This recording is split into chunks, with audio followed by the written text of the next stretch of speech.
Ah, the wrestling sister! Scott's innocent voice echoed through the room. This was Walter's wedding venue. Mary is petite and clearly doesn't wrestle. Did you play wrestling with her? I asked, and Scott shook his head. Because she was on top of Grandpa the other day! The venue erupted into whispers at his words. Walter, myself, and a word from the boss made Cody and Mary realize the gravity of the situation. My name is Ruby. I'm 53. Grew up in a regular house in the countryside. Fell in love with my husband Cody when I was 20. We had a smooth relationship and discovered I was pregnant a few years later. Cody was only 20 at the time. However, he proposed, and here we are. Shotgun marriages were still frowned upon, and we were young with little income. Life wasn't easy then. I earned more and essentially supported Cody, which became neighborhood gossip. But we persevered despite the cold stares. Cody worked hard and climbed the ladder. We have 2 sons, Walter and Taylor. Taylor, like us, had a shotgun marriage 5 years ago. Though society isn't as harsh now, we understand the challenges. I work part-time and help out by watching Scott when I can. Amelia, a student then, has been Taylor's girlfriend for a while and often visited our home. She's a good girl, and I have no worries about Taylor's future. Meanwhile, Walter never seemed interested in romance. No rumors ever. Earlier this year, Cody, concerned, wanted to introduce Walter to a colleague's daughter. Walter was reluctant, but I was worried about him staying alone, so we agreed to meet her. One weekend, Cody left early to pick her up. I was preparing lunch, waiting. It was special for her to come to our house on the first meeting. A kind gesture. The doorbell rang just past noon. Walter, who had come down to the first floor, sighed slightly. "Walter, don't sigh," I chided. Okay, he responded. "It's someone from Cody's workplace, right? Even if it doesn't work out, don't be rude." Walter made a face at my reminder. I want him to marry, but I know it shouldn't be forced. I just want Walter to find happiness. "Nice to meet you. I'm Mary." The woman who entered with Cody was small and cute. "Nice to meet you. I'm Ruby, Cody's wife." "Cody always speaks highly of you. Thank you for coming today." I extended my hand, but she didn't shake it, and instead walked further into the house, saying, "Excuse my intrusion." Her attitude struck me as odd, but maybe that's just how young people are today. "Ah, were you cooking?" Cody asked, entering behind her and looking at the dining area. "Yes, I thought it was about lunchtime," I answered, puzzled by his question. "Oh, Cody and I already had pasta. Sorry," she said in a flirting tone. "Cody? Would you normally call your boss by their first name?" Despite a lingering sense of unease, I remembered what Cody had mentioned before. "In our department, everyone is on friendly terms and we call each other by first names." It seems he said that. "Okay, I should have checked. My bad," I said, recalling his words and smiling. "Come on, Walter, introduce yourself." At my prompt, Walter stood up and greeted her. "Hi, nice to meet you. I'm Walter." "I'm Mary. You look just like Cody. Handsome." No, I mean..." Walter seemed embarrassed, but not entirely displeased. Later, she and Walter chatted in the living room. "She's a nice girl, isn't she?" Cody smiled. It seemed like he wasn't bothered by the odd feelings I had, being with her for just a few hours today. "Yes, she is." What else could I have said in that situation?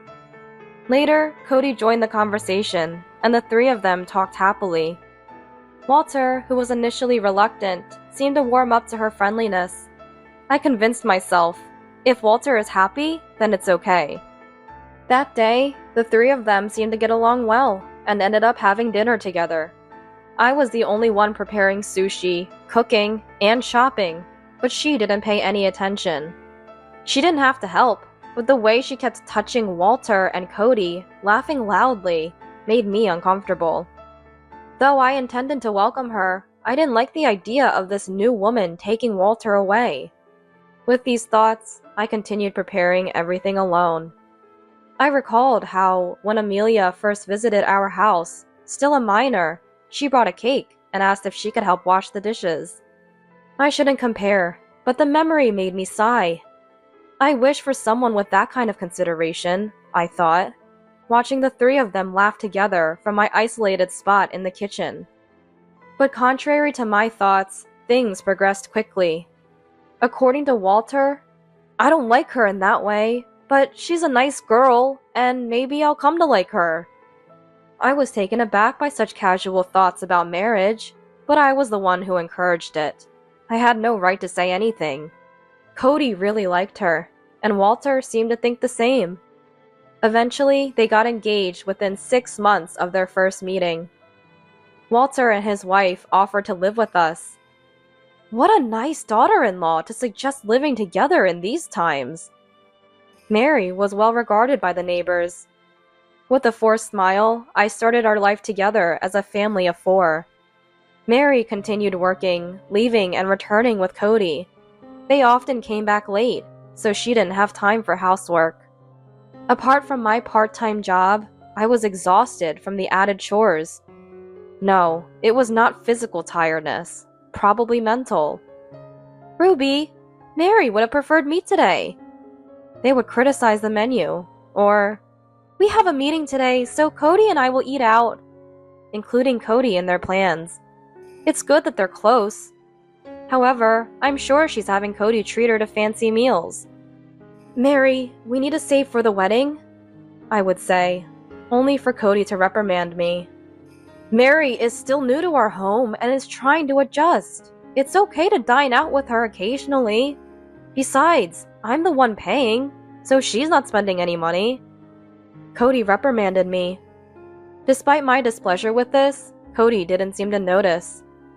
We haven't dined out in a while. Why do you always have to go with Mary? Walter can take her, I argued, but Cody just laughed it off. His defense of her and Mary's occasional behavior bothered me, but I couldn't help feeling negative. I knew I was being petty, but I hoped Mary would realize it eventually. They had kindly offered to live with us. I really want to get along well with them. These feelings are genuine. Months later, the wedding day arrived. Cody and I prepared early.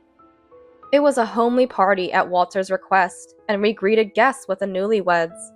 Many guests were common acquaintances since Cody and Mary worked together.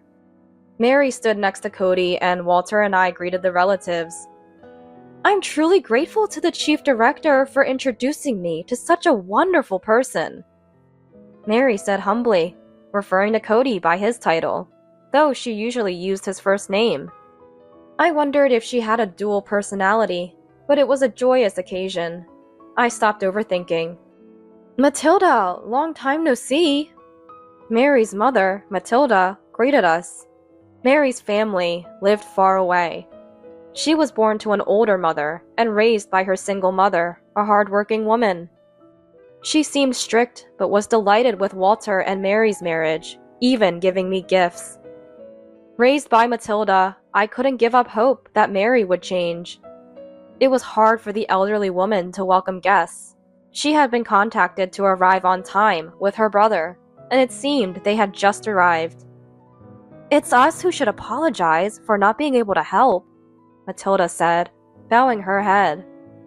Not at all, I replied. Is Mary causing any trouble? She asked. I paused for a moment, but then smiled. She's working hard, and recently she and Cody even looked after our grandson, Scott. She's really become part of the family. Matilda seemed relieved by my words. Taylor and his wife also came. Our grandson Scott is now 4 years old. He seemed excited by the unusual atmosphere today, apparently having been overly energetic at home. By the time he arrived, he was sound asleep. Oh dear. I chuckled at his sleeping face. I was convinced that today would be a happy day with everyone here. The wedding began. The MC guided the event, but it was lively and informal. Mary and Cody were mingling with their colleagues, introducing Walter. Holding the still sleeping Scott, I told Taylor and his wife, "Eat while Scott is asleep." I was fussing over Taylor and his wife, telling them to eat while Scott was asleep. But holding Scott, I noticed Amelia being considerate. After encouraging them to eat at their leisure, I headed towards where Cody and the others were, still carrying Scott. "I'm a good daughter-in-law, right?" I could hear Mary saying this to a colleague, as if wearing a mask, even from a distance. Then she leaned in to look at Cody's face, seeking confirmation. She really is a wonderful daughter-in-law. I'm so happy that Walter has found such a great daughter-in-law." I felt a twinge of irritation at Cody's words, but inserted myself into the conversation. "Hello, thank you for being here today. I'm Cody's wife, Ruby." When I greeted the colleagues, Cody introduced me to them as well. I received congratulations from the colleagues and thanked them with a smile. However, Mary, who heard Cody introducing me, seemed to sour her expression for some reason. Was she annoyed at not being the center of attention? "I get along so well with my in-laws. Everyone in the neighborhood says I'm a good daughter-in-law. Right, Ruby?" Mary said, turning to me. In the midst of this, she wrapped her arm around Cody's. Wait a minute. Even Cody seemed perplexed by this. Then she took Walter's arm with her other hand, as if claiming both men from me. Her triumphant look seemed to mock me. Then I heard a sweet voice. "Grandma? Awake already?" I asked. "Yeah." It seems Scott finally woke up. Rubbing his eyes, still sleepy, he looked around. Trying to hide my agitation, I said, "Cody, Scott's awake." And just then, the wrestling sister!" Scott said, pointing at Mary with a happy smile. "Wrestling? Mary?" The colleagues around us started laughing. "Hey, don't say such things." I scolded Scott. I didn't know what he was thinking, but Mary's face seemed to stiffen. "Did she play wrestling with you the other day?" I said, laughing it off. Scott shook his head. "Because she was on top of Grandpa before." His words echoed among the colleagues. "What?" I muttered in surprise. Seeing Cody and Mary turn pale, I was at a loss for words. "What? Mary was on top of Dad?" Walter spoke up in my stead. His questions stirred the venue into commotion. The laughter and smiles of the colleagues disappeared. Walter's voice must have been loud. It attracted everyone's attention. "What do you mean by that?" Walter shouted. "Maybe it's a misunderstanding." Mary, still pale, forced a smile and said to Walter, "When I asked him what he was doing, he said they were playing wrestling." Scott said, puzzled. "On the bed?" Walter asked Scott. "Yeah." Walter spoke again, hesitantly asking, "Were you wearing clothes?" Scott shook his head in response, meaning they were not clothed. I felt drained. I almost collapsed. Holding Scott tightly to prevent dropping him, my legs wobbled. A colleague offered me a chair in response. No, it's just a 4-year-old speaking. Don't take it seriously." Cody laughed, but I could see sweat on his face. "What do you mean? Did you get involved with a subordinate? And even your son's wife?" The boss, who had arrived first and had been greeted by Cody and Mary, questioned.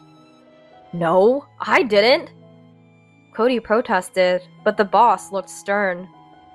"I'm not at fault. He forced himself on me." Mary pretended to cry, unconvincingly. I couldn't forgive Cody or Mary's behavior. I accused, "Did you marry Walter just to live with Cody?" Cody and Mary both looked at me. "Hey, don't say such things! Don't believe it!" Cody said hastily, trying to excuse himself. "I've been suspecting something strange. If you planned this from the beginning, then your behavior towards me makes sense," I said, outraged. However, Mary, acting like an actress, shed tears and shook her head. Ruby, that's terrible! Who's really terrible here? Both of you! Get out of the house! Walter defended me. You're not wanted at the company either. We don't need people who disrupt the order. The boss added. The two finally seemed to grasp the seriousness of the situation. Mary, still pale, wailed, while Cody tried to ingratiate himself with me and the boss. The wedding ended in the worst atmosphere. I kept bowing to the departing guests, but everyone was kind, saying, "It's not Ruby's fault. Don't push yourself." Their words were a small comfort amid the misfortune. The wedding was over, but the battle for me and Walter was just beginning. Taylor had a detailed conversation with Scott, and together with Walter's words, the story became clear. Recently, when Taylor and his wife were out, we were looking after Scott. I was at my part-time job, and Cody and Walter's wife were supposed to watch him. It was not unusual for us to take care of Scott like this, so taking care of Scott in itself wasn't unusual. But on that day, while Scott was napping, Mary apparently expressed a desire to eat steak from a steakhouse in the neighboring town. "Then shall we all go when Mom returns?" Walter suggested. But Cody said, "Ruby will be tired, so let's buy it and eat at home. Let's prepare for Taylor and his family too." Thinking Scott was asleep, Walter left alone. When Scott woke up from his nap, he peeked into the bedroom upon hearing Cody's voice. What followed was as everyone guessed. Scott witnessed them, and they made up a ridiculous excuse of playing wrestling, even telling him not to tell anyone. At the wedding, Scott, still half asleep, had forgotten about the promise. Walter, Taylor, and I confronted Cody and Mary with this information. "It was against my will," Mary kept saying. "So should we go to the police?" Walter's suggestion silenced Mary, her face turning pale. "Ruby, haven't we always overcome everything together?" Cody pleaded with me. It seemed he didn't want a divorce. "Yes, that's why I never expected to be betrayed like this," I retorted. "I just gave in to impulse." Cody kept his head down, but Mary seemed displeased with his words. "Wait, what? Gave in to impulse? Weren't you the one who said to marry Walter because you wanted to live together but couldn't divorce?" Mary burst out angrily. Her words were inconsistent, sometimes denying, sometimes affirming. They seemed to have reached their limit with lies. The more they talked, the less their stories aligned. My sons and I sighed heavily at them. Seeing us, Cody and Mary bowed their heads again. It was truly pathetic. Was this the Cody I knew? I felt like crying. "Anyway, pack your things and leave," I said. "Ruby! Ruby!" Both of their voices overlapped. "Don't call me by my name." Even hearing my name from them was nauseating. "For the divorce settlement, Mary owes me $20K, Cody owes me $10K, and Cody owes Walter $20K. Mary owes Walter $10K. A total of $60,000. I will make sure to claim it." They turned pale. Their hands trembled as if frozen. "That's not enough for what Scott saw. Demand compensation for him too, Taylor." Walter spoke to Taylor. "Yeah, the hurt Scott has can't really be compensated with money. Don't forget that." Taylor added. Cody bit his lip deeply. There might still be some awareness in him of being a grandpa, but even that awareness, just for today. "Also, the mortgage of this house is mine. The ownership is mine. I have no obligation to let you stay, so this isn't a joke." They must have realized our seriousness. Despite my irritation at their silence, we must have inflicted at least half the damage we suffered. Walter and I looked at each other and laughed at the ridiculousness of the two. Eventually, the incident spread throughout the company, and they were forced to resign. Their severance pay, being joint property, was properly divided in the divorce. They had to borrow from relatives to pay the settlement. Everyone at the wedding was disgusted with Cody. I wondered if anyone would lend him money. Mary received an apology and payment from Matilda. Matilda, though deeply distressed and elderly, came to apologize, and I couldn't say anything against her kindness. Though she paid, it seemed she was cutting ties with Mary. There was a request to return to her parents' home because she lost her job. But she was told, "I don't know a child like you," and was dismissed. She is an adult now. She should take responsibility for herself and live her life properly.